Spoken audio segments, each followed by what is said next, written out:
नागालैंड में इस वक्त हम दीमापुर कोहिमा के रास्ते में हैं और अलग अलग हिस्सों से गुजरते हुए हम ये देख पा रहे हैं कि किस तरह से पहाड़ों को काटकर सड़कों के चौड़ीकरण का काम किया जा रहा है। ये पूरा हिस्सा नेशनल हाईवे का है और यहाँ पर आप देखेंगे इस तरह की कई जेसीबी मशीन अलग अलग हिस्सों में लगी हुई हैं और लगातार वहां पर कामकाज जारी है। चूंकि ट्रैफिक एक बहुत बड़ी समस्या है, उसके निदान के लिए भारत सरकार की ओर से सड़कों का चौड़ीकरण किया जा रहा है। सियासी मिजाज के बाद अब आपको नागालैंड के लोगों के खान पान के बारे में बता देते हैं, जिसकी चर्चा देश भर में होती है। दरअसल भारत विविधताओं वाला देश है। उत्तर से दक्षिण, पूरब से पश्चिम तक खान पान, रहन सहन बिल्कुल जुदा है। यहाँ के लोग नॉनवेज के शौकीन होते हैं, इसीलिए यहाँ पर स्नैक फिश, कई तरह के कीड़े, मेंढक, सफेद चूहे, कुत्ते का मांस, मधुमक्खी और भी बहुत कुछ ये लोग बड़े चाव से खाते हैं। सांप, घोंघे, गिलहरी, कुत्ते और यहाँ पर आप देख रहे हैं ये कबूतर, ये सफेद चूहे, यहाँ पर दूसरी तरफ सीप रखा हुआ है और ये मेंढक हैं। ये नागाओं का प्रिय भोजन है। जब आप मार्केट में आएंगे तो मांसाहार के जो शौकीन लोग होते हैं वो यहाँ से इसे लेकर जाते हैं खाने के लिए बाकायदा, और इसके लिए एक बड़ा सा बाजार यहाँ पर तैयार होता है जिसकी एक लंबी फहरिस्त है। दूसरे हिस्सों से आने वाले लोग इसको जानकर जरूर हैरान रह जाएं, लेकिन यहाँ पर नागाओं का ये प्रिय भोजन है। हाँ, ये स्नेक फिश है। स्नेक फिश है। 1 kg आता है 500 रुपीज का। लोग लेकर जाते हैं। टाइम ऐसे कितने 400 ऐसे। आपकी यहाँ पे दुकान है, आप बेचते हैं सब्जी वगैरह? ठीक है। क्या क्या नॉनवेज खरीदने के लिए लोग आते हैं? शौकीन लोग। बस इतने फ्रॉक है, बेन 200 का है ये भी। ये 200 रुपये का है। अच्छा। और हम स्नेल ना, हम ये वाला जो 150 100 ऐसे देता है। लकड़ी के ऊपर जो कीड़े पाए जाते हैं उसको किस तरह से खाया जाता है? ये कौन सा कीड़ा है? ये नागा काट में भी मिलेगा और ना दूसरा खुरी में भी मिलेगा। ये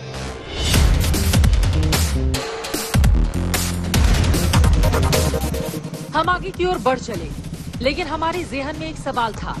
नागालैंड की विधानसभा में अभी तक किसी भी महिला विधायक की एंट्री नहीं हुई है। क्या इस बार ये रिकॉर्ड टूट जाएगा? नागालैंड का ये दुर्भाग्य है कि बड़ी तादाद में यहाँ पर महिला वोटर होने के बावजूद राजनीति में उनकी उपस्थिति शून्य सी लगती है। वहीं बीजेपी हर मोर्चे पर जाकर हर मंच पर ये गिनाती नहीं थकती कि श्रीमती कोन्याक को किस तरह से पहली राज्यसभा सांसद बनाकर महिलाओं के हक की आवाज को नागालैंड में बुलंद करने का काम उसकी ओर से किया गया है। 45 साल में ये पहली बार है कि जब राज्यसभा की कोई महिला सांसद बनी हो, जबकि ये दूसरी बार है जब संसद भवन नागालैंड से कोई महिला पहुंची हो। हमने नागालैंड के बीजेपी अध्यक्ष तेमजेन इमना अलोंग से राजनीति के तर भी कई बातें की।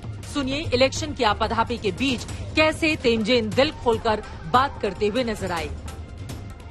आपका एक वीडियो जो सबसे पहले वायरल हुआ था, जिसके बाद राष्ट्रीय स्तर पर सब लोग ये जानने लगे आपके बारे में, लगातार गूगल पे आपके नाम से सर्च होने लगे, जब आपने कहा था कि छोटी आंखों होने का बहुत फायदा होता है, आंखों में मिट्टी भी नहीं जाती है और मंच पर बैठे बैठे सो जाओ तो फर्क भी नहीं पड़ता है। नहीं, उसका 2 तरफा वाला बात है। वो छोटे आग होने से फायदा तो है ही है। हाँ, हम लोगों को चिंकी बोलते, चाइनीज बोलते, छोटे आग वाले, ये सब बात होते रहते हैं, मगर छोटे आंखों का फायदा बहुत है। वो आज विपरीत तरीका से हम लोग सब चीजों को नहीं बोल सकते। आपका एक और फोटोग्राफ है जो बहुत अभी वायरल हो रहा है। आपने हेमंता दा का हाथ पकड़ा हुआ है और उस पर एक शख्स ने कहा है कि इतने जबरदस्त तरीके से तो मेरी पत्नी भी मेरा हाथ होल्ड नहीं करती है। तो फिर आपने उस शख्स को कहा है बीजेपी ज्वाइन कीजिए पार्टी, और आपने खुद कहा है कि आप उनका हाथ ज्यादा अच्छे से होल्ड करेंगे। अलोबो नागा जिसने ट्वीट किया, he is one of the youth icon of Nagaland and notice के लिए भी वो एक अच्छा म्यूजिशियन है।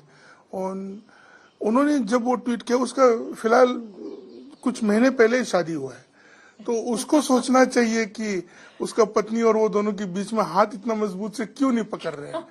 आपकी शादी को लेकर भी बड़े सारे सवाल, उस पर भी आप व्यंग कसते रहते हैं। लोग पूछते हैं कि शादी कब करेंगे आप?